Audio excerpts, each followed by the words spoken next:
गली में चलते समय अचानक दर्जनों में बैग कारें मेरे सामने रुक गईं। मेरी एक्स गर्लफ्रेंड यूरोयान लोगों को फायरवर्क्स करने का निर्देश दे रही थी। इस बीच उसने अपने बॉडीगार्ड से सैकड़ों हाई फैशन सूट मंगवाए थे। डार्लिंग, मैं वापस आ गई हूं, तुम्हें कैसा लगा?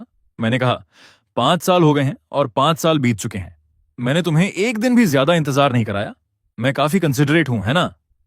इनमें से एक चुन लो, हम एक हफ्ते में शादी कर लेंगे। चिंता मत करो, मैंने जिन चिन से तलाक ले लिया है और सभी कागजी कार्रवाई पूरी कर ली है। अब हम दोनों ने क्लोज फ्रेंड्स बने रहने का फैसला किया है। शुद्ध दोस्ती। मैंने अपनी भौहें सिकोड़ी। मैंने उसे वैसे ही देखा जैसे किसी मूर्ख को देखा जाता है। तुम पागल हो? मैं मुड़कर जाने लगा। लियोरुयान मुझ पर झपटी और फूलों का एक बड़ा गुलदस्ता लेकर मेरा रास्ता रोक लिया। गुस्सा मत हो। क्या तुम जानते हो कि मेरे माता पिता ने जोर दिया था कि मैं अरेंज मैरिज करूं?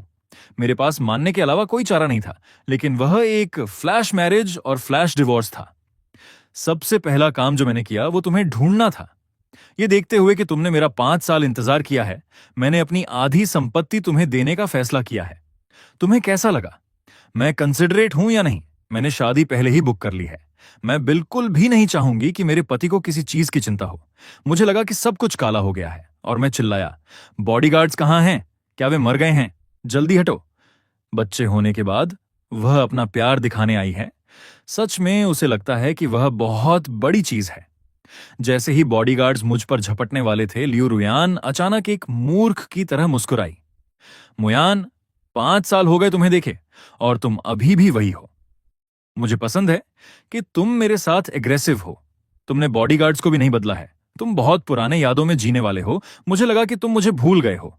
उसने मुस्कुराते हुए बॉडीगार्ड्स को हाथ हिलाया। बड़े भाई, क्या तुम्हें मैं याद हूं? 5 साल पहले जब मैं मुयान से मिलने के लिए भाग कर आई थी, ये तुम ही थे जिन्होंने मुझे धक्का दिया था। मेरी टांग में अब भी दर्द है। क्या तुम मजाक कर रहे हो? उसका चेहरा गंभीर हो गया। मुयान, क्या तुम जानते हो कि मेरे दिल में सिर्फ तुम हो? उस समय हम दोनों को कठिनाइयों का सामना करना पड़ा। तुम मेरे साथ विदेश नहीं जाना चाहते थे और मैं भी कुछ नहीं कर सकी। मुझे अपने परिवार के लिए रुकना पड़ा। शुक्र है कि अब वो सभी जरूरी मामले बीत चुके हैं। मैंने जिन चिन से बात कर ली है। वह और मैं अब से सिर्फ क्लोज फ्रेंड्स रहेंगे। मेरे माता पिता जानते हैं कि मेरा तलाक हो गया है और वे अब मुझे तुम्हें ढूंढने से नहीं रोक रहे हैं। मैंने उसे मूर्खों वाली नजरों से देखा। यूरुयान, तुम विदेश यात्रा से वापस आई हो और अपना दिमाग वहीं छोड़ आई हो। तुम क्या सोचती हो? क्या तुम सोना या हीरा हो कि हर मर्द तुम्हें पसंद करेगा? उसी सर्कल में क्या तुम्हें लगता है कि सिर्फ तुम्हें ही मैरिज नहीं बाय कन्वीनियंस की जरूरत है? मुझे इसकी जरूरत नहीं है। लियू रुयान की आंखें फटी की फटी रह गईं। उसकी नजरें अभी भी मोहक थीं। मुझसे मजाक करना बंद करो। जो लोग मैरिज नहीं बाय कन्वीनियंस के लिए शादी करते हैं, वे एक कोमल और विचारशील पति चाहते हैं। तुम्हारे जैसे बुरे मिजाज वाले इंसान के साथ शादी कौन करना चाहेगा? तुम्हें किसी पूर्वज की तरह पूजने के लिए? सिर्फ मैं ही इतनी अंधी थी कि तुम्हारे साथ कुछ साल रही, हमेशा तुम्हारे सामने झुकती रही। बाहर के लोगों को देखो, अगर तुमने नाराज होने की हिम्मत की तो वे पक्का तुम्हें जवाब देंगे। मेरे चेहरे के बदलते भाव को देखकर लियू रोयान ने जल्दी से अपनी आवाज नरम कर ली। ठीक है, ठीक है, मैं तुम्हें और परेशान नहीं करूंगी। पहले जो हुआ वो सब मेरी गलती थी। सब मेरी गलती थी। कृपया मुझ पर दया करो। इसके अलावा मैं वापस नहीं आई हूं। तुम 30 साल से ऊपर के हो गए हो और अभी तक तुम्हारी शादी नहीं हुई है। तुम्हारे चाचा चाची मुझे दोषी ठहराएंगे। वह मूर्खतापूर्ण तरीके से मुस्कुराई। उसे देखकर मुझे एक अवर्णनीय गुस्सा आया। 5 साल पहले हम शादी करने ही वाले थे। अचानक उसने कहा कि हम शादी नहीं कर सकते। मुझे अपने परिवार से धीरे धीरे बात करनी थी और अंत में मेरा उससे सारा संपर्क टूट गया। मुझे चिंता थी कि कहीं उसे कुछ हो न गया हो और मैंने हर जगह उसे ढूंढा। यहां तक कि मैंने पुलिस को भी फोन किया, लेकिन पुलिस ने कहा कि लियू परिवार ने पहले ही इमिग्रेशन की प्रक्रिया पूरी कर ली है और पूरा परिवार 3 दिन पहले ही विदेश रहने चला गया है। मैंने हवाई जहाज के टिकट का पीछा किया और उसे 100 हिंचे के साथ एक सपनों की शादी में शादी करते हुए देखा। बिना सोचे समझे मैं उसे वहां से ले जाने की तैयारी में था, लेकिन बॉडीगार्ड्स ने मुझे जगह से बाहर फेंक दिया। जब वह मुझे ढूंढने आई तो उन्होंने मेरे साथ एक आवारा की तरह व्यवहार किया और मुझे पुलिस स्टेशन में बंद कर दिया, जहां मैं 2 दिनों तक भूखा रहा। तुम मेरे माता पिता को जानते ही हो। उन्होंने जोर दिया कि मैं 100 हिनचेन से शादी करूं। उन्होंने कहा कि इससे मैं विदेश में बस सकूंगी। मैं सच में कुछ नहीं कर सकी, वरना वे मेरी टांगें तोड़ देते और मुझे जीवन भर तुम्हें ढूंढने से मना कर देते। वही है जिसने सब कुछ शुरू किया। मजेदार बात है कि वह मुझसे ज्यादा रोती है। बेचारी मुयान, मेरा इंतजार करो। हाँ, मैं वादा करती हूं कि मैं उसे हाथ भी नहीं लगाऊंगी। मैं 5 साल में तलाकज ले लूंगी और तुमसे शादी करने वापस घर आ जाऊंगी। मैं अकेला घर लौटा और 1 महीने तक डिप्रेशन में रहा। मेरे दोस्त इसे बर्दाश्त नहीं कर सके और मुझे एक गाला डिनर पर ले गए। उसी समय मेरी मुलाकात फुयान अरान से हुई। मुझे चुप देखकर यूं रोयान और उत्साह से मुस्कुराई। वह हंसते हुए करीब आई और मेरे हाथों में फूल थमा दिए। ठीक है, मैं जानती हूं कि तुम अभी भी मेरे लिए कुछ महसूस करते हो, वरना तुम मेरे घर के पास चक्कर लगाने नहीं आते। तुम देखना चाहते थे कि क्या मैं घर वापस आ गई हूं, है ना? अब जब तुम्हारी इच्छा पूरी हो गई है तो क्या तुम खुश हो? मैंने अपनी भौहें सिकोड़ी और उसके कंधे के ऊपर देखा। वह सबकी सबसे बड़ी इच्छा है। वह हंस पड़ी। रास्ते से हटो। लियो रोयान नाराज नहीं हुई, बल्कि उसकी मुस्कान और गहरी हो गई। तुम एक जिद्दी इंसान हो। मैं समझती हूं, तुम अस्पतालों से नफरत करते हो। अगर कुछ होता है तो तुम डॉक्टर को अपने घर बुलाते हो। तुम यहां क्यों आओगे अगर मुझे देखने के लिए नहीं? चिंता मत करो, तुम्हें अपने मन की बात कहने की जरूरत नहीं है। मैं सब समझती हूं। 7 दिन बाद मिलते हैं, मेरे सबसे हैंडसम बॉयफ्रेंड। उसने अपनी पीठ सीधी की और गर्व से अपनी छाती पर हाथ मारा। उसके अहंकारी भाव ने मुझे और अधिक गुस्सा दिला दिया। मैंने गुस्से में फूलों को जमीन पर पटक दिया। तुम पागल हो, है ना? सो जिन चेन को तुम्हें जल्दी कंट्रोल करने दो। अपनी इस पागलपन से लोगों को नुकसान पहुंचाना बंद करो। जैसे ही मैं मुड़ा और 2 कदम चला, लियो रोयान सिर झुकाए जल्दी जल्दी अपने फोन पर मैसेज भेज रही थी। भाई, तुम्हारा ट्रिक सच में काम कर गया। वह जल रहा है। वह अभी भी मुझसे प्यार करता है। जब मैं वापस आऊंगी, मैं तुम्हें मेन टेबल पर इनवाइट करूंगी। सौ जिन चेन ने एक वॉइस मैसेज भेजा जिसमें उसकी भावनाएं समझ नहीं आ रही थीं। बेशक, अग्रिम बधाई, मैं जा रहा हूं। लियो रोयान ने फोन रखा और जल्दी से बॉडीगार्ड से कहा कि सूट कार में ले जाएं। इसे गंदा मत करना। मेरे पति सफाई के मामले में बहुत मैनियाटिक हैं। मुझे सबका एक एहसान चाहिए, उसने मेरी पीठ की ओर चिल्लाकर कहा। मोयान, याद रखना, इन्हें पहनकर देखना। अगर तुम संतुष्ट नहीं हुए तो मैं रात भर में तुम्हारे लिए दूसरे चुन लूंगी। कार का दरवाजा एक तेज धमाके के साथ बंद हुआ। मेरा चेहरा पूरी तरह काला पड़ गया था। मैं सूट से भरी कार लेकर घर लौटा।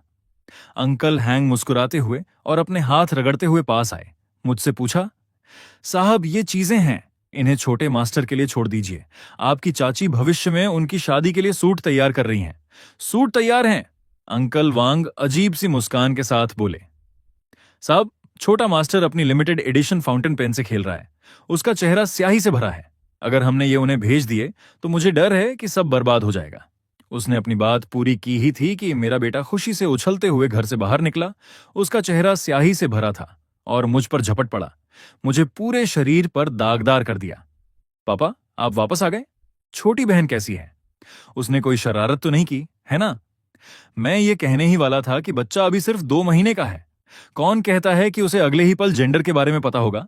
बेटे की नजर उस एलिगेंट सूट पर टिकी। वाह, कितना हैंडसम! पापा, मैं इसे पहनना चाहता हूं, मैं इसे पहनना चाहता हूं। अंकल हैंग जल्दी से करीब आए और उसे पकड़ लिया। अरे छोटे शैतान, तुम सब गंदे हो, कपड़े गंदे मत करो।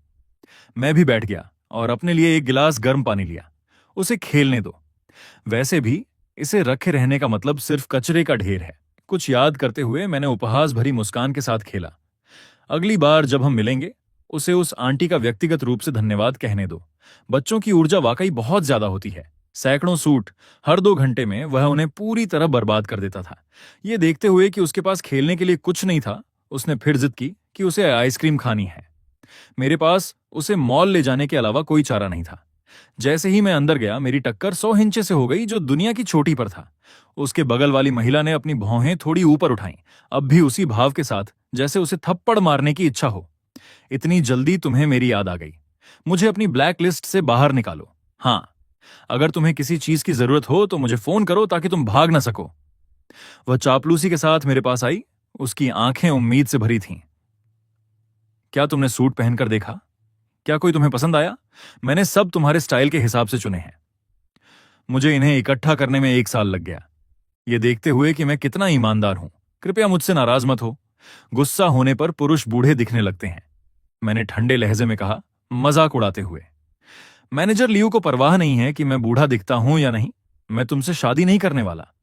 आसपास के लोग तमाशा देख रहे थे। सार्वजनिक रूप से मना किए जाने पर लियो रोयान का चेहरा तुरंत बदल गया। तुम किसे कुत्ता कह रहे हो? मैं तुम्हारे साथ काफी अच्छी रही हूं।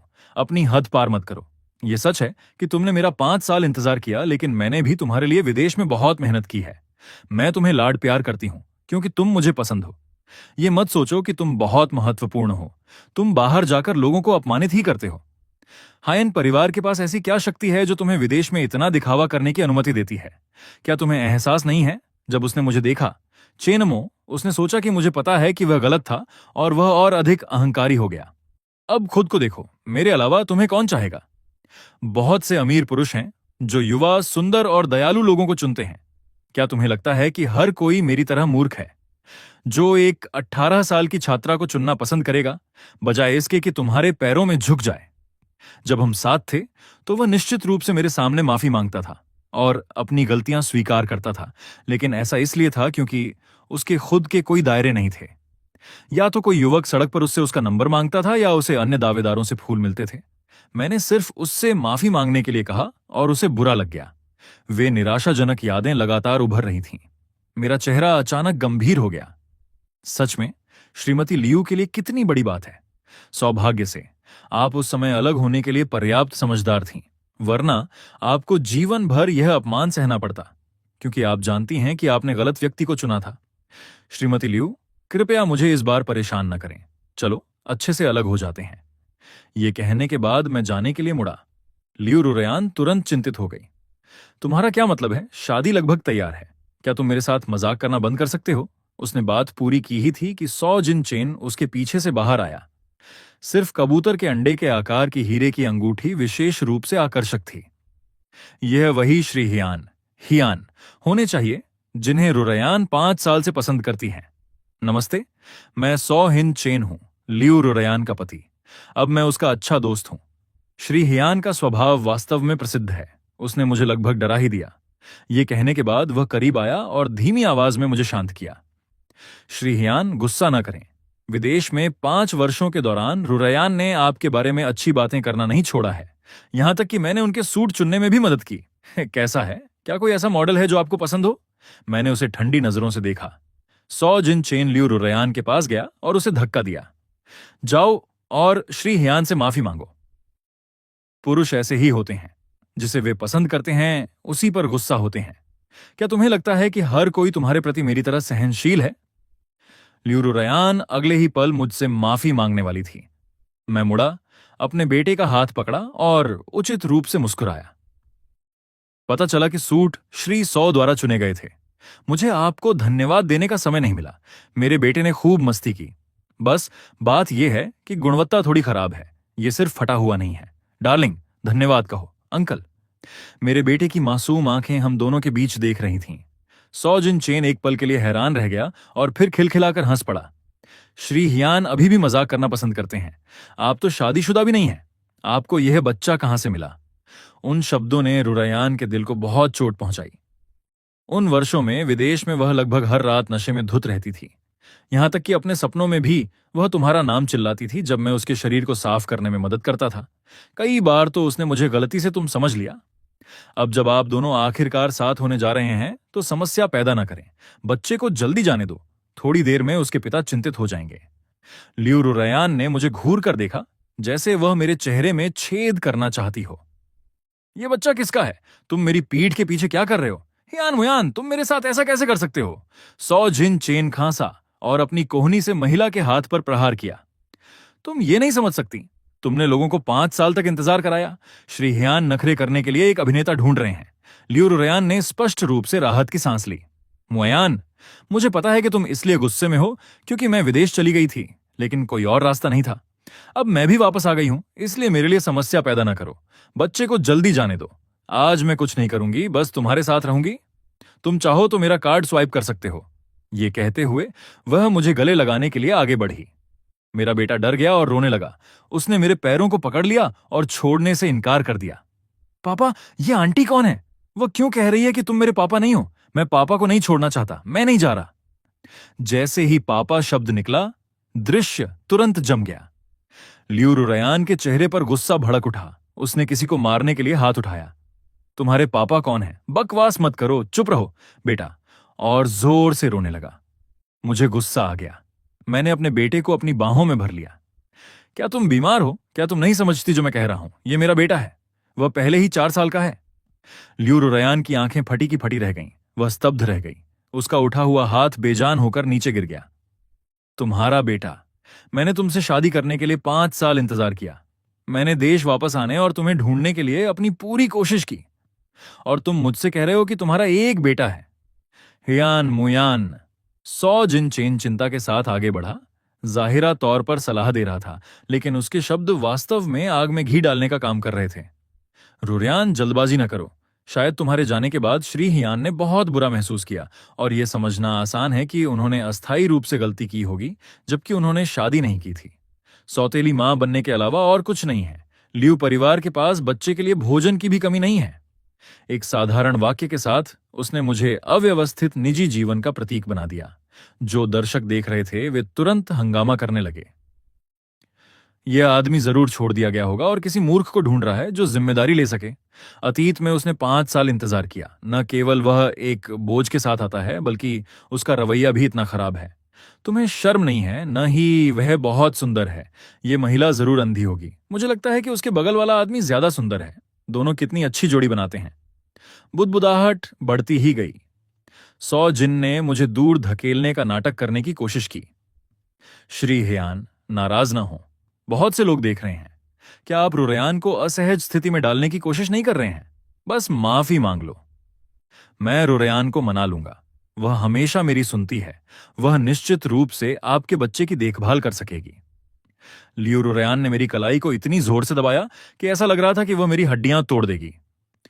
मैं उसकी देखभाल करने में तुम्हारी मदद कर सकती हूं, लेकिन मैं जानना चाहती हूं कि वह महिला कौन है। थोड़ी देर बाद वह अचानक हार मान गई। यह बात है कि तुम मेरे प्यार का फायदा उठा रहे हो। मैं तुम्हें दोषी ठहराने की हिम्मत नहीं करती, लेकिन किसी महिला से छुटकारा पाना बिल्कुल भी मुश्किल नहीं है। मैं ठंडी हंसी हंसा, उसे दूर धकेला और अपने बेटे को मजबूती से गले लगा लिया। श्रीमती लियू, यदि आप इतनी सक्षम हैं तो इसे खुद पता करें। आखिरकार शादी का निर्णय भी आपका था।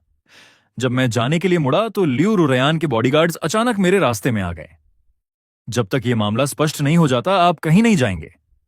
मुझे अपने बेटे के डरने की चिंता थी और मैं हिंसक रूप से प्रतिक्रिया नहीं दे सकता था, इसलिए मैंने सहन किया और 1 घंटे तक दुकान में रहा, जब तक कि बॉडीगार्ड्स एक बार में एक कामुक नृत्य का वीडियो नहीं ले आए।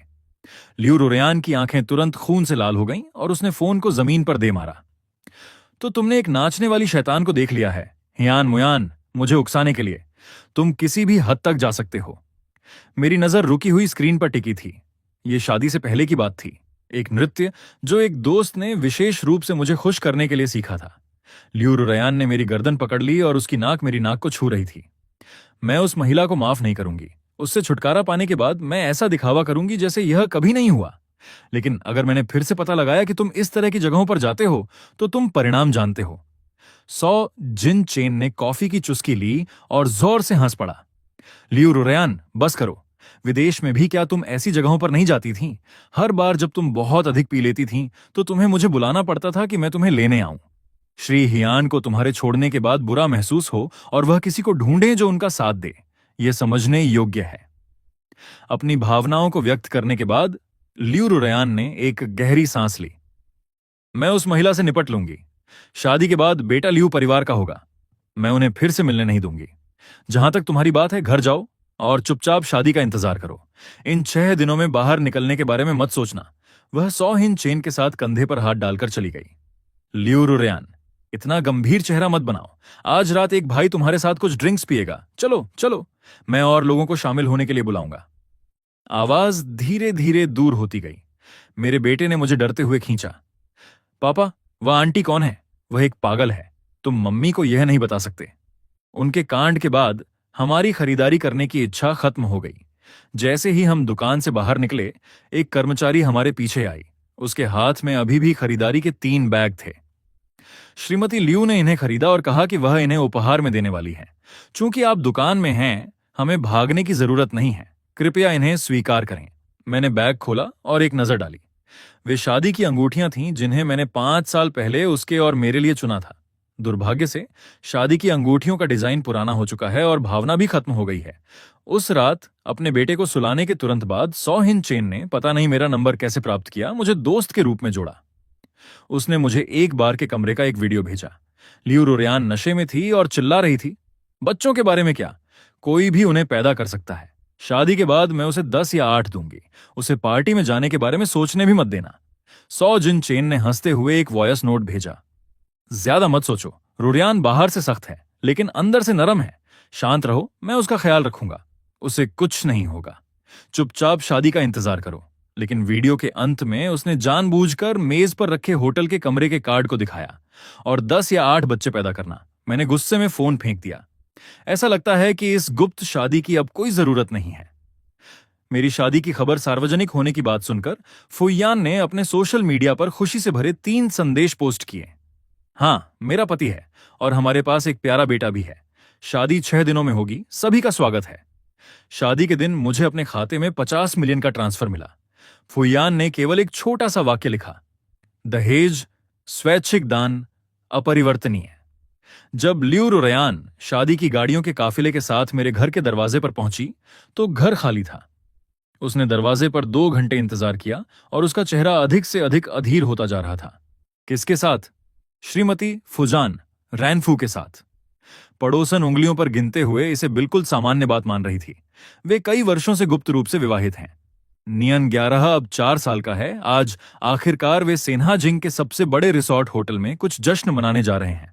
सुना है कि सिर्फ फूलों के लिए उन्होंने 3 बड़े ट्रक मंगवाए थे। गुप्त विवाह। फुजान रैन। लियुयान की आवाज अचानक ऊंची हो गई। उसने अपना हाथ बढ़ाया और पड़ोसन का हाथ पकड़ लिया। नामुमकिन, आप जरूर गलत हैं। मुयान ने कहा था कि वह मेरा 5 साल तक इंतजार करेगा। मैंने अभी अभी सू हिंचन से तलाक लिया है।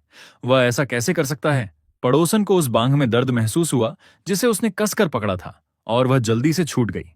तुम्हें क्या हो गया है? मैं गलत कैसे हो सकती हूं?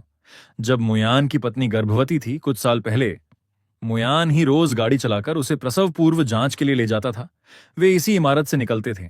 मैंने अपनी आंखों से देखा है। लियू रुयान के पीले चेहरे को देखकर वह डर गई और 2 कदम पीछे हट गई। मुझे घर जाकर अपने पति के लिए खाना बनाना है, इसलिए मैं तुम्हारे साथ गपशप नहीं करूंगी।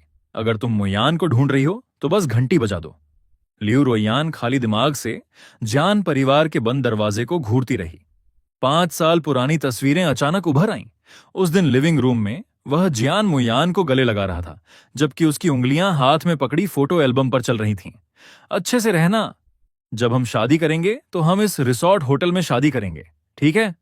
उस समय जियान मुयान ने मुस्कुराते हुए हामी भरी थी।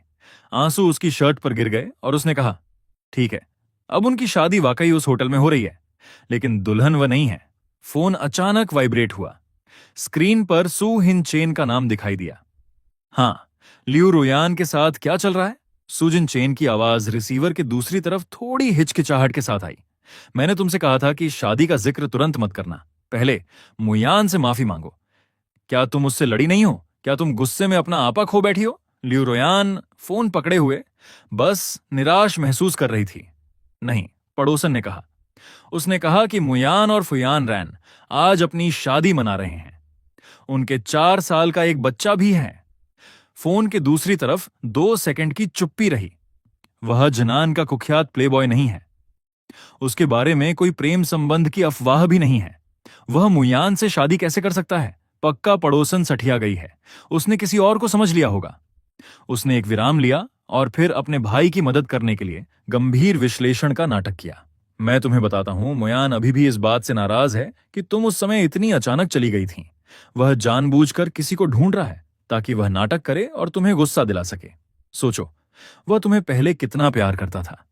अगर तुम 3 दिन के लिए बिजनेस ट्रिप पर जाती थीं, तो वह हर दिन वीडियो कॉल करता था। वह वास्तव में किसी और से शादी कैसे कर सकता है? शायद वह बच्चा उसके किसी दोस्त का हो। वह अभिनय करने के लिए उसे उधार ले रहा है। लियू रुयान की आंखें चमक उठीं, मानो उसने किसी डूबते को तिनके का सहारा पा लिया हो। सचमुच? बिल्कुल। सुजिन चेन की आवाज भरोसेमंद लग रही थी। जल्दी से होटल जाओ और देखो कि क्या शादी वाकई हो रही है। अंदर जाओ और मुयान से साफ बात करो। भाई, मैं यहां से तुम्हारा हौसला बढ़ा रहा हूं। अगर काम नहीं बना तो मैं अभी वहां आऊंगा तुम्हारी मदद करने। मैं गारंटी देता हूं कि मैं उसे वापस पाने में तुम्हारी मदद करूंगा। फोन काट दिया। लियू रुयान ने कार स्टार्ट की और तेजी से निकल गई। स्टीयरिंग व्हील पकड़े हुए उसका हाथ अभी भी कांप रहा था। उसका दिमाग सू हिंचन के शब्दों से भरा हुआ था। वह जरूर अभिनय कर रहा होगा। मुयान किसी और को पाने की कोशिश नहीं कर सकता। वह अभी भी उसका इंतजार कर रहा है। रिसोर्ट होटल उस इलाके में है। लियू रुयान को पहुंचने में 40 मिनट लगे। जैसे ही उसने पार्किंग में कार खड़ी की, काले सूट पहने दो आदमियों ने उसे रोक लिया। मैडम, आपके पास निमंत्रण है। सुरक्षा गार्ड भावहीन था। उसकी नजरें तीखेपन से उसे देख रही थीं। आज उपनिदेशक की शादी की पार्टी है, बिना निमंत्रण वाले लोग अंदर नहीं जा सकते। उपनिदेशक जियान मुयान। लियू रुयान का दिल बहुत तेजी से धड़क रहा था। अंदर एक आदमी सूट पहने हुए है। क्या उसका नाम जियान मुयान है? मिस्टर जियान का उपनाम वास्तव में जियान है। सुरक्षा गार्ड ने भौहें सिकोड़ी और उसका लहजा और ठंडा हो गया। मैडम, क्या आपके पास निमंत्रण है या नहीं? अगर नहीं है तो कृपया यहां से चले जाएं। यहां बाधा न डालें। अगर इससे शादी की पार्टी पर असर पड़ा तो आप इसके परिणाम नहीं भुगत पाएंगी। लियू रुयान घबरा गई। उसने अंदर भागने के लिए अपना हाथ बढ़ाया। मैं जियान मुयान की दोस्त हूं। मुझे उनसे जरूरी बात करनी है। मुझे अंदर जाने दो। रुको। दोनों सुरक्षा गार्ड उसे रोकने के लिए तुरंत आगे आए। उन्होंने उसे वहीं मजबूती से पकड़ लिया। यदि आप समस्या पैदा करना जारी रखेंगी तो हम विनम्र नहीं रहेंगे। लियू रुयान ने होटल के दरवाजे की ओर देखा। अंदर से संगीत की धीमी आवाज आ रही थी। उसके दिल में डर और भी बढ़ता गया। उसने दूर नहीं, एक वेटर को ट्रे लिए अंदर जाते देखा। सुरक्षा गार्डों का ध्यान न होने का फायदा उठाते हुए उसने अंदर घुसने के लिए वेटर का रूप धर लिया। बैंक्वेट हॉल सफेद गुलाबों से भरा था। लियू रुयान की नजरें भीड़ में दौड़ गईं और तुरंत मंच पर टिक गईं। उसने एक कस्टम मेड सूट पहना था। मेरे बाल बिल्कुल सलीके से बने थे। मैं अपने बगल में खड़ी महिला को देख मुस्कुरा रहा था। वह महिला सफेद शादी का गाउन पहने हुए थी। उसकी काया शानदार थी। वह उस दिन के वीडियो वाली महिला थी, लेकिन वे बार की रानी नहीं थी। वह शक्तिशाली और अमीर फुयान रैन कैसे हो सकती है? लियू रुयान सांस लेने के लिए संघर्ष कर रही थी। वह मुझे देख रही थी, अपने हाथ में अंगूठियों का डिब्बा लिए हुए। उसने सावधानी से मेरी उंगली पर अंगूठी पहनाई। उसकी हरकतें अविश्वसनीय रूप से कोमल थीं। सूट पहने एक छोटा बच्चा पंजों के बल खड़ा हो गया। सूट पहने एक छोटा बच्चा पंजों के बल खड़ा हो गया और बचकानी आवाज में चिल्लाया, पापा, मम्मी, जल्दी अंगूठियां बदलो। ये उसी दिन का मॉल वाला बच्चा था। लियू रुयान की सांसें तुरंत रुक गईं। उसका दिल ऐसा लगा जैसे किसी अदृश्य हाथ ने उसे कसकर दबा दिया हो। दर्द ने उसे लगभग बेदम कर दिया। उसने मेरी आंखों में मुस्कान देखी। ये एक ऐसी कोमलता थी जो उसने पहले कभी नहीं देखी थी। एक दृढ़ कसम उसके कानों में गूंजी। वह खुद को रोक नहीं सकी और भीड़ को हटाकर मंच पर चढ़ गई। मुयान, तुम उससे शादी नहीं कर सकते। तुमने मेरा इंतजार करने का वादा किया था। मैंने सू जिन चेन से तलाक ले लिया है। मैं वापस आ गई हूं। आज हमारी शादी है। तुम मेरे साथ ऐसा नहीं कर सकते। उसने मुझे खींचा, जिससे मैं डगमगा गया। मैंने उसका हाथ जोर से झटक दिया। मेरी नजरें बर्फ की तरह ठंडी थीं। लियू रुयान, क्या तुम पागल हो गई हो? आज मेरी और मेरी पत्नी की शादी है। इसका तुमसे कोई लेना देना नहीं है, शुरू से अंत तक। मैंने कभी तुमसे शादी करने का वादा नहीं किया था। फुयान रैन एक कदम आगे बढ़ी। उसने मुझे अपने पीछे सुरक्षित किया और एक तीखी नजर डाली। मैडम, कृपया अपने शब्दों और कार्यों पर नियंत्रण रखें। यदि आप मेरे पति को फिर से परेशान करेंगी तो मुझे सुरक्षा को बुलाकर आपको बाहर निकलवाने में कोई आपत्ति नहीं होगी। उत्पीड़न। लियू रुयान लाल आंखों के साथ उसकी छाती की ओर इशारा किया। मैं इतने सालों से मुयान के साथ रही हूं। हमने बहुत पहले ही शादी करने पर सहमति व्यक्त कर दी थी। अगर मेरी बात ना होती कि मेरे परिवार ने मुझे उस समय अरेंज मैरिज के लिए मजबूर किया तो मैं कैसे जाती? मुयान, क्या तुम भूल गए कि हमने एक दूसरे से क्या कहा था? तुमने कहा था कि मेरा 5 साल तक इंतजार करना। मैं वापस आ गई हूं। तुम किसी और से शादी कैसे कर सकते हो? उसकी आंखें लाल और नम थीं। मुश्किल से कुछ आंसू दिखाई दे रहे थे। आसपास के मेहमानों ने देखने के लिए सिर घुमाया। फुसफुसाहट तेज हो गई। लियू रुयान ने किसी बात की परवाह नहीं की और मेरा हाथ फिर से पकड़ने की कोशिश की। मुयान, मेरे साथ चलो। मैं तुम्हारे साथ अच्छी रहूंगी। हम फिर से शुरुआत कर सकते हैं। कृपया, मैं तुमसे भीख मांगती हूं। मैंने शादी के लिए सब कुछ तैयार कर लिया है। उससे शादी मत करो। मैं तुम्हें फिर से खो नहीं सकती। मैं पीछे हट गया और उसकी हरकत से बच गया। मेरा मुंह उपहास से भरा था। फिर से शुरुआत करना। लियू रुयान, तुम्हें क्यों लगता है कि हम फिर से शुरुआत कर सकते हैं? 5 साल पहले तुम बिना एक शब्द कहे विदेश चली गई थीं। मैं तुम्हें ढूंढने विदेश गया था। मुझे लगा कि लियू परिवार तुम्हें अरेंज मैरिज के लिए मजबूर कर रहा है। मैं तुम्हें बचाना चाहता था, लेकिन नतीजा क्या निकला? तुम्हारे परिवार के अंगरक्षकों ने मुझे पुलिस स्टेशन फेंक दिया। मैंने 2 दिन भूखा रहा। उस समय तुम कहां थीं? मेरे वापस आने के बाद मैं हर दिन रोता था। मेरा इतना वजन कम हो गया था कि मेरा वजन सिर्फ 40 किलोग्राम था। तब तुम कहां थीं? लियू रुयान का चेहरा और पीला होता गया। उसने मुंह खोला, लेकिन एक शब्द भी नहीं कह सकी। तुम कहती हो कि तुमने सू हिंचन से तलाक ले लिया है। इसलिए मुझे तुम्हारे साथ फिर से शुरुआत करनी चाहिए। मैंने उपहास किया। लियू रुयान, क्या तुम बहुत अधिक जिद्दी नहीं हो?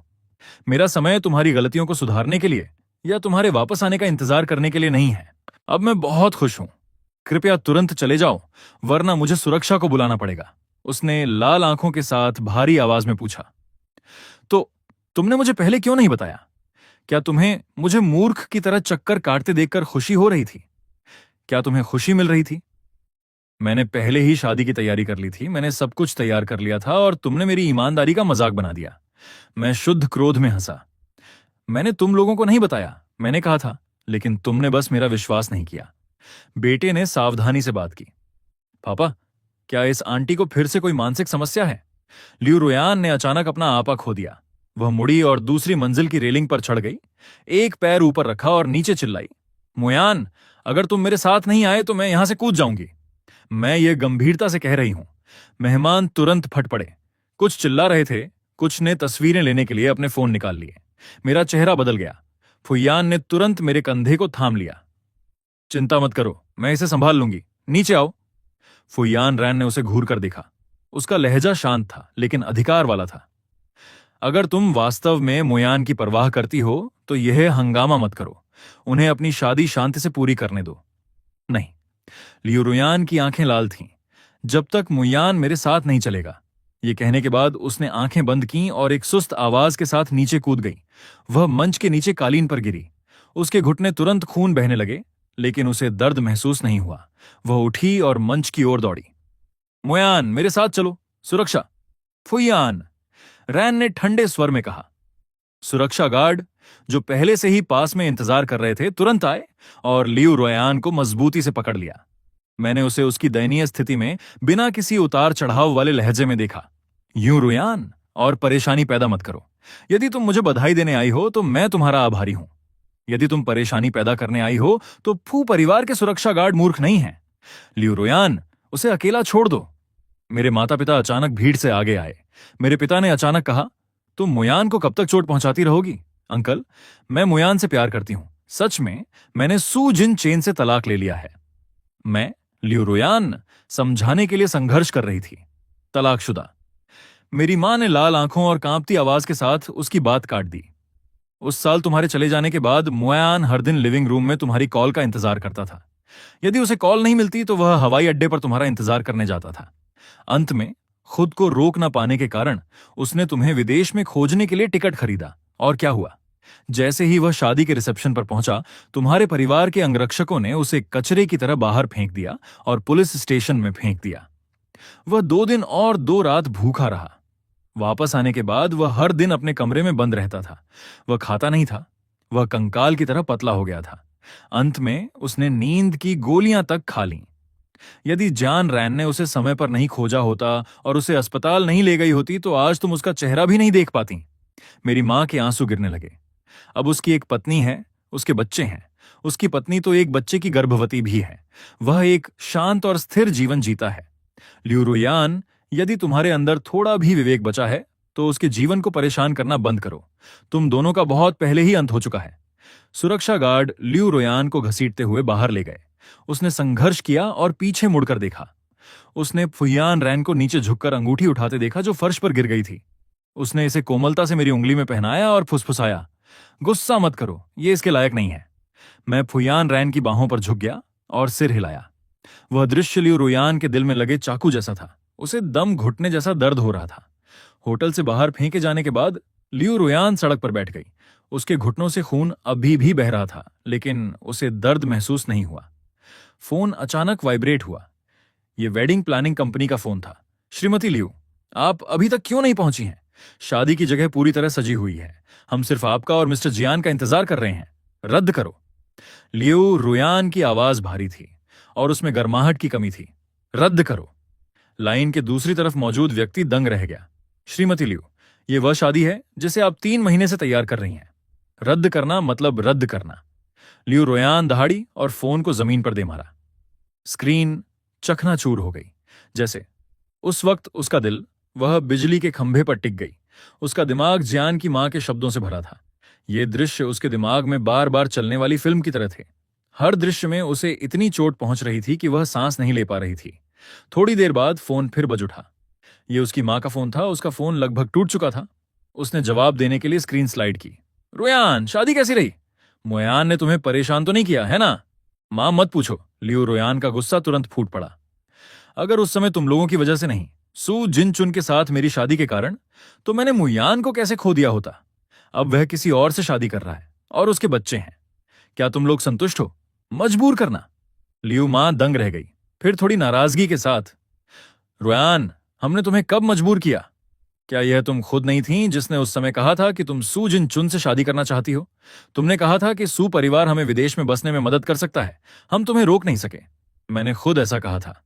लियू रोयान दंग रह गई। उसकी आवाज कांप रही थी। मैंने ऐसा कैसे कह दिया?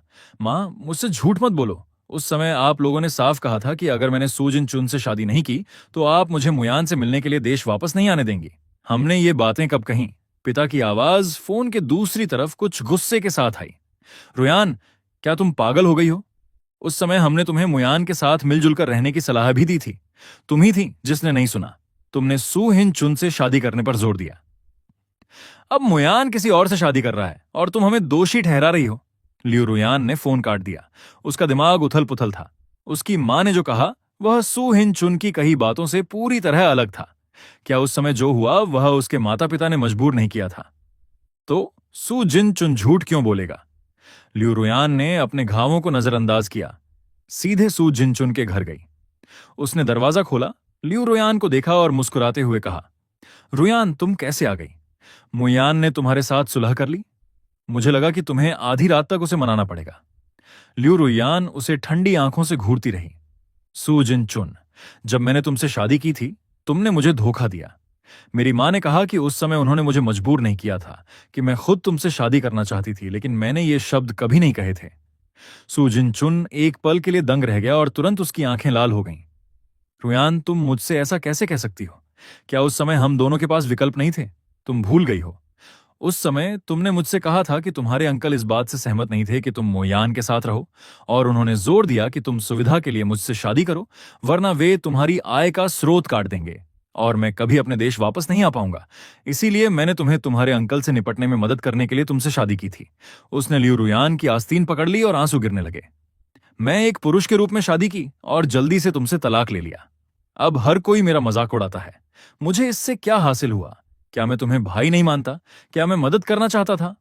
लियू रोयान ने उसकी नाराजगी वाली अभिव्यक्ति को देखा और उसका संदेह फिर से डगमगाने लगा। उसने आह भरी, मुझे माफ करना, मुझे तुम पर संदेह नहीं करना चाहिए था। शायद मुझे गलत याद है। कोई बात नहीं। मुझे पता है कि अभी तुम कंफ्यूज्ड हो। सू जिन चुन ने अपने आंसू पोंछे और मुस्कुराते हुए उसके कंधे पर थपकी दी। अगर तुम अभी भी मुयान के साथ फिर से सुलह करना चाहती हो तो मैं एक सॉल्यूशन सोचने में तुम्हारी हेल्प कर सकता हूं।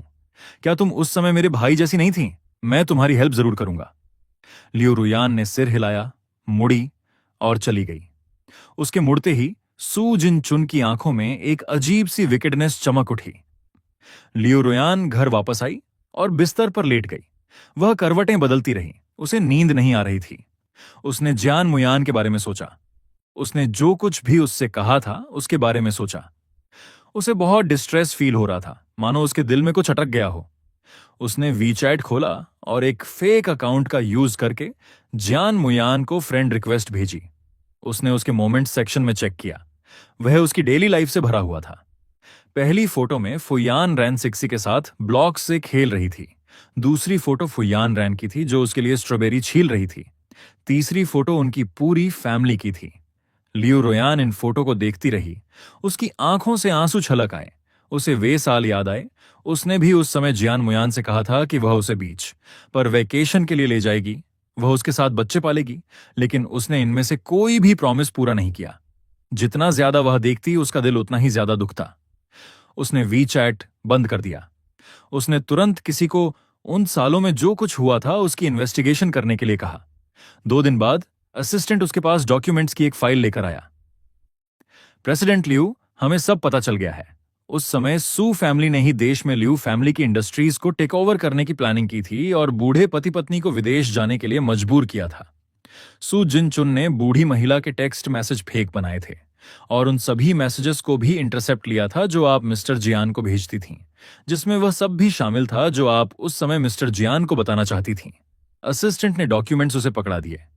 यहाँ मिस्टर सू की फोन पर हुई उन बातचीत की रिकॉर्डिंग्स भी हैं, जिनमें वे मेंशन कर रहे हैं कि कैसे उन्होंने आपको धोखा देने और आपको और मिस्टर जियान को अलग करने की प्लानिंग की थी।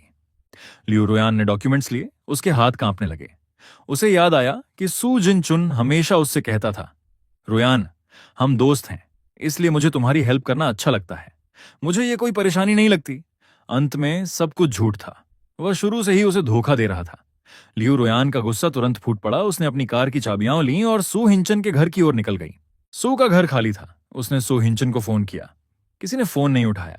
उसे वह बार याद आया जहां सू हिंचन अक्सर जाया करता था, इसलिए वह गाड़ी चलाकर उस बार में गया। रोशनी मध्यम थी और संगीत तेज था। लियू रुयान ने एक कोने में सौ हिंचेन को देखा। वह एक अनजान महिला की गोद में लेटा हुआ था, शराब का गिलास पकड़े हुए था और लड़खड़ाती आवाज में बात कर रहा था। उस अनजान महिला को करीब से देख रहा था। उसकी भौहें और आंखें 80% मिलती जुलती थीं। एक घृणित समानता। लियू रुयान, वह मूर्ख, अभी भी सोचती है कि मैं उसे अपना भाई मानता हूं। मैं 5 साल से उसके साथ हूं। मुझे नहीं लगता कि उसे मेरे द्वारा धोखा महसूस नहीं हुआ होगा। हियन मुयान पहले से ही शादीशुदा है। देर सवेर वह मेरा होगा। तो क्या हुआ अगर वह तलाक ले ले? तो क्या हुआ अगर वह मुझे पसंद नहीं करता? सिर्फ मैं ही उसके प्रति सच्ची हूं। लियू रुयान थोड़ी दूर पर खड़ी थी। उसकी बातें सुन रही थीं। उसका दिल ऐसा महसूस हुआ जैसे उसे जोर से मारा गया हो। दर्द इतना तीव्र था कि वह मुश्किल से ही खड़ा रह पा रहा था। वह उस पर झपटा, सो हिंचे को एक झटके के साथ अलग किया, उसे दीवार पर दे मारा। खून तुरंत बह निकला। सू हिंचन, तुम मुझसे हर समय झूठ बोल रहे थे। सू हिंचन ने धुंधली आंखों से उसे देखा और मुस्कुराते हुए कहा, रुअन, तुम यहां क्या कर रहे हो? क्या तुम मुझे घर ले जाने आए हो? चुप रहो, लियू रुयन गुस्से में चिल्लाया। उसकी आंखें नफरत से भरी थीं। सो हिंचन, तुम नीच हो। जब तुम जागोगे तो तुम अपनी गलतियों की कीमत चुकाओगे। वह मुड़ा और बार से बाहर निकल गया। उसके दिमाग में सिर्फ एक ही विचार था, जान मुयान के पास जाओ और चीजें स्पष्ट रूप से समझाओ। उसे माफी मांगने के लिए कहो। लियू रुयान गाड़ी चलाकर उपनगरों के विला में गया। बहुत देर हो चुकी थी। विला की बत्तियां अभी भी जल रही थीं। खिड़की के माध्यम से अंदर का एक गर्म दृश्य देखा जा सकता था। फुयान रान न्यानजी के साथ था। लिविंग रूम में कार्टून देख रहा था। जान मुयान पास के सोफे पर बैठा था और समय समय पर उन्हें देख रहा था। उसके होंठों पर एक सौम्य मुस्कान थी। बच्चा 1 मिनट में 10 बार पापा कह रहा था। हर बार जान मुयान कोमलता से जवाब दे रहा था, पापा यहां हैं। न्यानजी, आज्ञाकारी बनो, मां को परेशान मत करो। कोई बात नहीं, मुझे न्यानजी पसंद है। बहादुर बनो ताकि भविष्य में तुम्हें कोई बुरी महिला धोखा न दे सके। जान मुयान के होंठों पर मुस्कान जम गई। उसे नहीं पता था कि वह क्या सोच रहा था। उसका लहजा गंभीर हो गया। हां, ताकि तुम्हें कोई बुरी इंसान धोखा न दे सके। मेरा बेटा भविष्य में अपनी मां जैसी ही एक परफेक्ट महिला ढूंढेगा। लियू रुयान के दिल में एक चुभता हुआ दर्द महसूस हुआ। जिस हाथ से दरवाजा छूना था वह हवा में ही रुक गया, लेकिन उसे नीचे करने की ताकत नहीं थी। हां, अब वह उसके लिए एक बुरी इंसान है। वह एक झूठी है, एक पागल है, लेकिन वह एक प्रेमिका नहीं है। वह उसके खूबसूरत जीवन की एकमात्र विफलता है। उसे वे साल याद आए, वे पल जो उसने हियन मुयान के साथ बिताए थे। वे मधुर यादें अब तेज चाकू में बदल गई थीं, जो उसे बेरहमी से काट रही थीं। हवा ने जमीन से गिरी हुई पत्तियों को उठा लिया। लियू रुयान एक खोई हुई, लाचार और निराश बच्ची की तरह दरवाजे पर झुक गया। उसे नहीं पता था कि कितना समय बीत गया। नी अचानक खांसते हुए दरवाजे की तरफ देखा। जब मैं मुड़कर देखने गया तो उस जगह पर केवल गिरी हुई पत्तियां थीं। उस रात मैंने दरवाजे की खाली सीढ़ियों को देखा, केवल हवा से उड़ती हुई गिरी हुई पत्तियां। मेरे दिल में कोई लहर नहीं थी। जानरान न्यानजी को गोद में लिए हुए आया, जो पहले ही सो चुका था। उसने धीरे से पीछे से मेरी कमर घेर ली। उसने अपनी ठुड्डी मेरे कंधे के मोड़ पर टिका दी। उसकी आवाज नरम और मीठी थी, अभी अभी जागने की भारीपन के साथ। बाहर बहुत हवा चल रही है, अंदर आओ, सर्दी न लग जाए। मैंने उसका हाथ अपने हाथ में ले लिया। मेरी उंगलियों के पोरों ने उसके हल्के उभरे हुए पेट को छुआ। वहां हमारा दूसरा बच्चा बढ़ रहा है। मेरा दिल पूरी तरह पिघल गया। 5 साल पहले मुझे लगा था कि मेरा जीवन कीचड़ में सड़ गया है। उसने अपना हाथ बढ़ाया और मुझे बाहर निकाला। धीरे धीरे उसने मुझे फिर से जोड़ दिया। उसने मुझे एक असली घर दिया। अगली सुबह न्यानजी अपनी छोटी चप्पल पहनकर मेरे बिस्तर पर कूद पड़ा। उसका छोटा सिर मेरी बांह के खिलाफ रगड़ा और उसने बचपन की आवाज में चिल्लाया, पापा जल्दी उठो, माँ ने तुम्हारे लिए आधे उबले अंडे तैयार किए हैं, अगर तुम नहीं उठे तो मैं उन्हें खा जाऊंगा। मुस्कुराते हुए मैंने उसे अपनी बाहों में खींच लिया। मैंने उसके नरम और कोमल गालों को दबाया। छोटे पेटू, कल रात जब पेट में दर्द हुआ था तो किसने 2 आइसक्रीम खाई थी? नियंजी ने अपनी जीभ बाहर निकाली। वह मेरी बाहों से बाहर निकला। उसने जे राण का हाथ पकड़ने के लिए दौड़ लगाई। मां, पापा मुझे परेशान कर रहे हैं, जे। राण मुस्कुराया और उसके बाल बिखेर दिए। उसने मेरे हाथ में गर्म दूध दिया। उसकी आंखें एक ऐसी मिठास से भरी थीं जो फीकी नहीं पड़ती थीं। उसे गर्भवती हुए बमुश्किल 3 महीने हुए हैं। सुबह की बीमारी अभी तक खत्म नहीं हुई है। उसका चेहरा अभी भी थोड़ा पीला है, लेकिन फिर भी वह मेरे लिए नाश्ता तैयार करने के लिए हर दिन जल्दी उठती है। वह घर में सब कुछ अच्छी तरह से व्यवस्थित रखती है। मैंने दूध लिया और अपनी बांह से उसकी कमर घेर ली, उसे अपनी छाती पर टिका दिया। मैंने कहा था कि तुम्हें जल्दी उठने की जरूरत नहीं है, मैं खुद कर सकता हूं। क्या होगा अगर तुम थक गई? ठीक है, जे। रान ने ऊपर देखा और आंखों में मुस्कान के साथ मुझे देखा। मैं तुम्हारे और नियांजी के लिए खाना बना सकती हूं, मैं खुश हूं। ये दिन शांत और गर्म है। यह एक ऐसी खुशी है जिसकी मैं 5 साल पहले कल्पना भी नहीं कर सकता था। नियांजी को किंडरगार्टन छोड़ने के बाद मैं कंपनी गया। असिस्टेंट ने अभी अभी मेरे डेस्क पर दस्तावेज रखे थे और उसने सर्कल की हालिया घटनाओं का उल्लेख करने का अवसर लिया। हैंसन, सू परिवार पूरी तरह बर्बाद हो गया है। असिस्टेंट का लहजा इस्तीफे भरा था। लियोन ने सबूत पेश किए कि सौ जाबेई ने लियू परिवार के राष्ट्रीय उद्योग को दुर्भावनापूर्ण रूप से हड़पने के लिए दस्तावेजों में हेरफेर किया था। धोखाधड़ी का एक अकाट्य सबूत। अब सू परिवार की कंपनी दिवालियापन के कारण परिसमापन में है। सो जिंचन को 7 साल की सजा सुनाई गई है। कल ही वह अंदर गया। मैंने भौहें सिकोड़ी। यह कोई आश्चर्य की बात नहीं है। सो जिंचन जैसा व्यक्ति जो सब कुछ कैलकुलेट करता है, उसने 5 साल तक लियू रुयान को धोखा दिया और अंत में उसे यह नतीजा मिला। यह शुद्ध काव्यात्मक न्याय है, असिस्टेंट ने जोड़ा।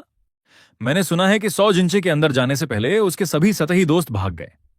उसने लियोन से दया की भीख मांगी, लेकिन लियोन ने उसे मिलने भी नहीं दिया। और जो पहले वाली थी, वह महिला जो लियोन जैसी दिखती थी, वह थोड़े बहुत बचे हुए पैसे लेकर भाग गई। कोई उसे ढूंढ नहीं सकता। अब वह अंदर अच्छा समय नहीं बिता रहा है। उसने पहले कई लोगों को नाराज किया था और उसके साथ दुर्व्यवहार किया जा रहा है। वह पूरी तरह टूट चुका है। मैंने कहा, मैंने सौ जिनचेन के भाग्य के बारे में और नहीं पूछा। उसने खुद इसे चुना। वह मेरे ध्यान का एक अंश भी नहीं पाने के योग्य है। इसके बजाय लियू रुयान के सर्कल के लोग कहते हैं कि वह पूरी तरह बदल गई है। पहले वाली लियू रुयान असाधारण और गर्वित थी। वह जहां भी जाती थी आकर्षण का केंद्र होती थी, हमेशा भीड़ में सबसे चमकदार। अब वह शायद ही कभी सामाजिक कार्यक्रमों में दिखाई देती है और उसने लियू परिवार के अधिकांश उद्योग अपने माता पिता को प्रबंधन के लिए सौंप दिए हैं। वह शहर के दक्षिण में उस छोटे से अपार्टमेंट में अकेली रहती है, छोटे अपार्टमेंट में जहां हम साथ रहते थे, लगभग बाहर निकले बिना। पहली बार जब मैं उससे टकराया, वह तब था जब मैं जान रान को उसके प्रसव पूर्व जांच के लिए ले गया था। उस दिन जान रान ने अभी अभी अल्ट्रासाउंड कराया था। डॉक्टर ने कहा कि बच्चा बहुत स्वस्थ है। मैं अल्ट्रासाउंड पकड़े हुए था, उस छोटे से उभार को देख रहा था और कान से कान तक मुस्कुरा रहा था। मैंने ऊपर देखा और लियू रुयान को हॉल के अंत में देखा। वह बहुत दुबली हो गई थी। उसके गाल धंस गए थे, लंबे बाल जिन्हें वह हमेशा बेदाग रखती थी। उसने उसे लापरवाही से पीछे की तरफ बांध रखा था। उसने एक स्वेटशर्ट और धुले हुए फीके जीन्स पहन रखे थे। उसके चेहरे पर कोई रंग नहीं था। वह हमें खाली नजरों से देख रही थी। जब उसने मुझे देखते हुए देखा तो उसने एक डरे हुए खरगोश की तरह प्रतिक्रिया दी। वह अचानक मुड़ी और लड़खड़ाते हुए बाहर निकल गई। जान रान ने मेरी नजरों का पीछा किया और धीरे से मेरा हाथ दबाया। ये सुश्री लियू हैं। मैंने सिर हिलाया और नजरें हटा लीं। मैंने सावधानी से अल्ट्रासाउंड को मोड़ा और उसे अपने बैग में रख दिया, जबकि मैं उसे बाहर ले गया। उस पर ध्यान मत दो, चलो घर चलते हैं। जान रान मुस्कुराया और कुछ और नहीं पूछा। वह कभी भी लियू रुयान के बारे में मुझसे नाराज नहीं हुई। ऐसा नहीं है कि उसे परवाह नहीं थी, बात यह थी कि वह मुझ पर काफी भरोसा करती थी और मुझे काफी समझती थी। मुझे अतीत को पीछे छोड़े हुए काफी समय हो गया था। मेरा वर्तमान और भविष्य केवल वह और बच्चा है। बाद में मैंने अंकल वॉन्ट से सुना कि लियू रुयान कई बार हमारे पड़ोस में आई है। वह हमेशा प्रवेश द्वार पर खड़ी रहती थी, दूर से नियांजी को आंगन में खेलते हुए देखती थी। वह कभी भी करीब आने की हिम्मत नहीं करती थी। एक बार नियांजी एक पतंग के साथ बाहर भागा और लगभग उससे टकरा गया। वह डरे हुए नियांजी की पतंग उठाई और कांपती आवाज में उससे कहा, मुझे माफ करना, और जल्दी से भाग गया, जैसे कि उसे डर था कि कोई उसे देख लेगा। मैंने सुना और बस धीरे से कहा कि मैं जानता था। मैंने कुछ और नहीं कहा। सर्कल के कुछ लोग यहां तक कहते हैं कि लियू रुयान हर दिन हमारी पुरानी तस्वीरों को गले लगाकर रोती है। वह उन सभी जगहों पर गई जहां हम अक्सर साथ जाते थे। समुद्र के किनारे का फार्म हाउस, पहाड़ की चोटी पर बना व्यूइंग प्लेटफॉर्म, यहां तक कि पुराने नूडल रेस्तरां में भी जहां हम स्कूल जाते समय जाया करते थे। वह पूरी दोपहर नूडल रेस्तरां में बैठी रही। उसने नूडल्स के 2 कटोरे मंगवाए जिन्हें वह प्यार करती थी। एक कटोरा उसने सामने रखा और उसे नहीं छुआ। उसने खुद का भी ज्यादा नहीं खाया। सभी आंसू सूप के कटोरे में गिर गए। आखिरकार उसे अपने पछतावे का एहसास हुआ। उसे पछतावा हुआ कि उस समय उसने बिना एक शब्द कहे विदेश जाने का फैसला किया। उसे पछतावा हुआ कि उसने मुझे अकेला, डरा हुआ और दुखी छोड़ दिया। उसे पछतावा हुआ कि उसने 100 झिंचे की बकवास पर विश्वास किया। उसे पछतावा हुआ कि उसने अपने हाथों से उस व्यक्ति को दूर धकेल दिया जो उससे सबसे ज्यादा प्यार करता था। जब वह अंततः धोखे से मुक्त हो गई और पीछे मुड़कर देखा, वह अब एक ही जगह पर इंतजार नहीं कर रहा था। लेकिन इस दुनिया में पछतावे की कोई गोली नहीं है। सप्ताहांत पर मैं जान रान और नियांजी को छुट्टी मनाने के लिए समुद्र तट पर ले गया। नियांजी समुद्र तट पर नंगे पैर भागा। उसने रंगीन सीपियों का ढेर इकट्ठा किया। उसने कहा कि वे उसकी होने वाली बहन के लिए हैं, ताकि वह सबसे सुंदर हार पहन सके। जान रान धूप छाता के नीचे बैठा उसे मुस्कुराते हुए देख रहा था। मैं उसके बगल में बैठ गया, उसके लिए बीज रहित अंगूर छिले और उन्हें एक एक करके खिलाया। समुद्र की हवा धीरे धीरे नमकीन सांस के साथ चल रही थी। गर्म और सुखद सूरज हम पर चमक रहा था। हवा भी मीठी थी। नियांजी भागा और मेरी बाहों में कूद पड़ा, अपने हाथ में सबसे बड़ी सीप पकड़े हुए। पापा देखो, ये सीप मां के लिए बहुत सुंदर है। मैंने मुस्कुराते हुए सीप ली और उसे जान रान को दी, और बच्चे खुशी से मुस्कुरा रहे थे। मेरा दिल शांति से भरा था। जान रान मेरे कंधे पर टिका और धीरे से कहा, कितना अच्छा है। मैंने अपना सिर झुकाया और उसके माथे को चूमा। मैंने उसका हाथ दबाया। तुम्हारे साथ मेरे बगल में कोई भी जगह अच्छी है। जहां तक लियू रुयान की बात है, उसका पछतावा, उसका दुख, उसके आंसू का मुझसे कोई लेना देना नहीं है। उसने अपना जीवन खुद चुना है। अच्छे या बुरे के लिए उसे जिम्मेदारी लेनी चाहिए। मेरे जीवन में बहुत पहले से उसके लिए कोई जगह नहीं है। मेरी कोमलता, मेरा पक्षपात, मेरे बाकी जीवन का मैं उन्हें केवल अपनी पत्नी, अपने बच्चों, इस व्यक्ति को दूंगा जिसने मुझे एक घर दिया है। जब सूरज ढल रहा था, नियांजी ने जान रान और मेरा हाथ पकड़ा और हमने एक के बाद एक पैरों के निशान छोड़े जो दूरी तक फैल गए थे। मेरे बगल में जान रान को देखते हुए, आंखों को सिकोड़कर मुस्कुराते हुए। मेरे दिमाग में सिर्फ एक ही विचार था, ऐसे ही पूरी जिंदगी है।